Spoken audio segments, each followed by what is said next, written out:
మరి వారు మాట్లాడిన దాన్ని వీడియోలో మేము చూస్తే ముఖ్యమంత్రి గారిని ఒక మామూలు వ్యక్తి కంటే తక్కువగా చూపించి పెద్ద అనుచిత వ్యాఖ్యలు చేసినట్టుగా దాంట్లో కనపడుతుంది. దాన్ని దృష్టిలో పెట్టుకుని మేము వివరణ అడగటం జరిగింది.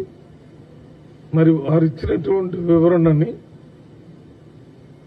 చదివిన తర్వాత మళ్ళొకసారి కూర్చొని ఇంకా దీనికి సంబంధించినటువంటి ఇన్పుట్స్ కూడా చూశాం. నిన్న కొంతమంది ఎమ్మెల్యేలు ఈ సమస్య మీద క్రమశిక్షణ కమిటీకి రిపోర్ట్ ఇస్తామని చెప్పారు.